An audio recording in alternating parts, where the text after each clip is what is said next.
అందరికీ welcome back to my channel. ఈరోజు పాపే మా జీవన్ జ్యోతి ఎపిసోడ్ ఏమైంది ఈరోజు మనం తెలుసుకుందాం. ఆనందిని ఓ అత్తయ్య దగ్గరికి పంపించి అడగడాన్ని చూసేస్తాడు. మొత్తానికి లిటిల్ ప్రిన్సెస్ మారిందనమాట అంటూ చైతన్య వస్తాడు.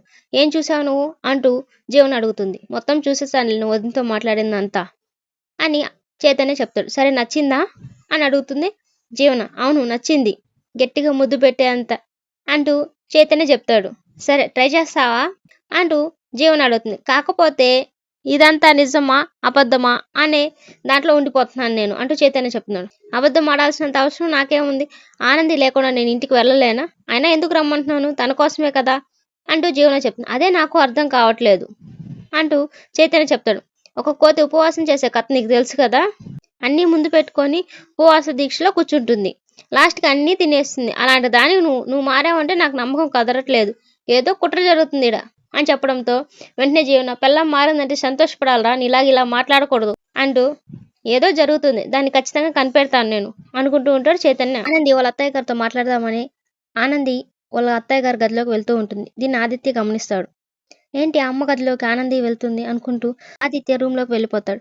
అత్తయ్య గారు అంటూ ఆనంది పిలుస్తుంది. ఏంటి ఆనంది అంటూ సునంద అడుగుతుంది.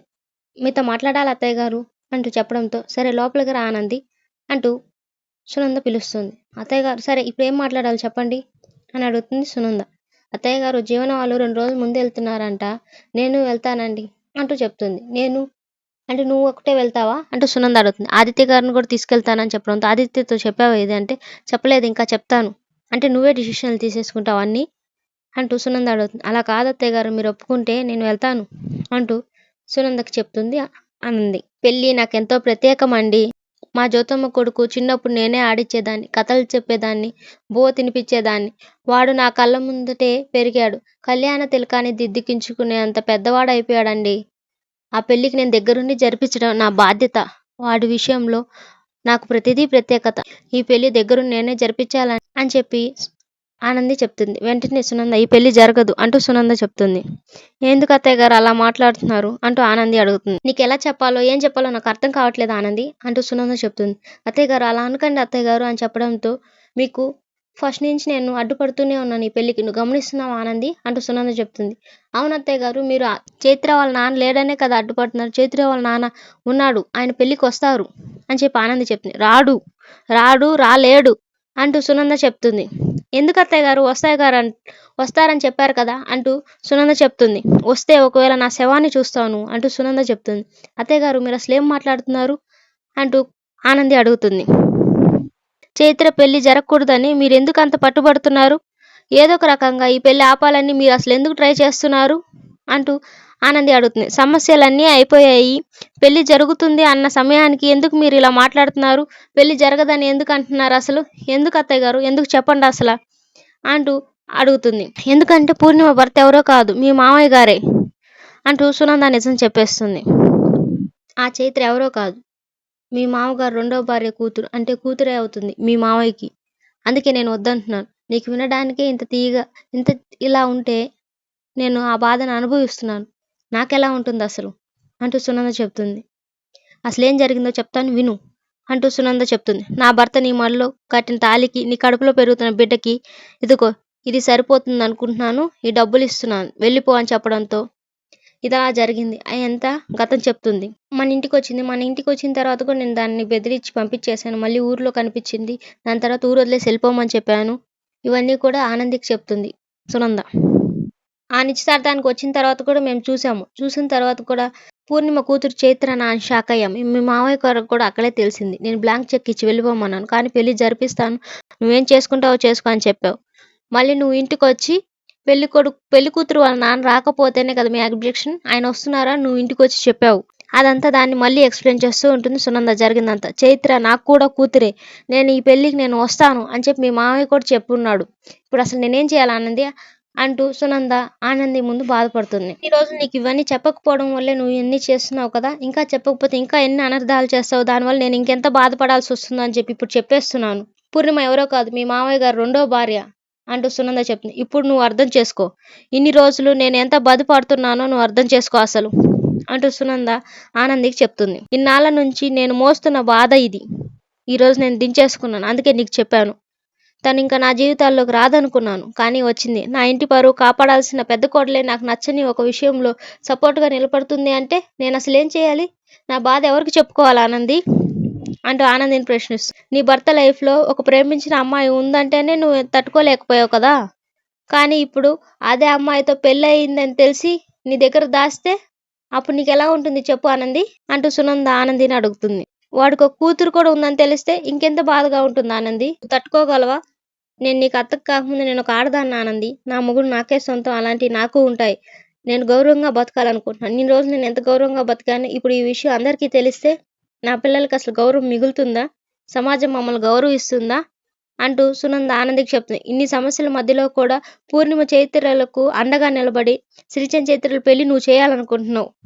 ఎందుకు చెప్తున్నావు? ఒకసారైనా నువ్వు అర్థం చేసుకున్నావా? నా వియ్యపురాలికి సవతి కూతురే కోడలైతే నా పరిస్థితి ఏంటి ఆనంది? నా మొఖం అసలు నేను ఎక్కడ పెట్టుకోవాలి? నువ్వేమో నీ మంచితనంతో చేసేటివన్నీ చేసుకుంటూ పోతావు. పడాల్సింది నేను కదా! అసలు నేను తిట్టాలంటే నా వల్ల కావట్లేదు ఆనంది. కొట్టాలంటే చెయ్యి రావట్లేదు నాకు అంటూ సునంద చెప్తుంది. నీకు ఈ నిజాలన్నీ ఎలా చెప్పాలో నాకు అసలేం అర్థం కావట్లేదు ఆనంది అంటూ బాధపడుతూ సునంద చెప్తుంది. గత 2 నెలల నుంచి నేను బాధపడుతూ నరకం చూస్తున్నాను ఆనంది అంటూ చెప్తుంది. ఇవన్నీ తెలిసాయి కదా! ఈ పెళ్లి ఆపాల్సిన బాధ్యత నీదే ఆనంది. ఈ ఇంటి పెద్ద కోడలుగా మన ఇంటి పరువు కాపాడాల్సిన బాధ్యత కూడా నీదే. ఈ పెళ్లి నువ్వు ఎలాగైనా ఆపాలి అంటూ సునంద దగ్గర మాట తీసుకుంటుంది సునంద. పద్మమ్మ సింహాద్రి జోబీ నుంచి డబ్బులు తీస్తూ ఉంటుంది. దాన్ని సింహాద్రి చూసేస్తాడు. ఏందసలు నువ్వు డబ్బులు తీస్తున్నావు అని అడుగుతుంది. ఏముంది ఈరోజు పైసలు వచ్చే వేళన్నావు కదా లెక్క పెడదామని తీసుకున్నానులే అని చెప్తుంది పద్మమ్మ. అదే ఎందుకే అంటూ అడుగుతాడు సింహాద్రి. ఏంటి దీంట్లో 15,000 ఉన్నాయి ఇచ్చినారన్నావు ఇంతేనా? ఈ 15,000 నాకు సాలవు ఇంకా కావాలి అంటూ పద్మమ్మ అడుగుతుంది. ఎందుకే నీకు అంత డబ్బులు? 15,000 సాలవా నీకు అని సింహాద్రి అడగంగానే నా తోబుట్టుకి అందరికీ బట్టలు కొనాలి కదా సరిపోవు నాకు అంటూ చెప్తుంది.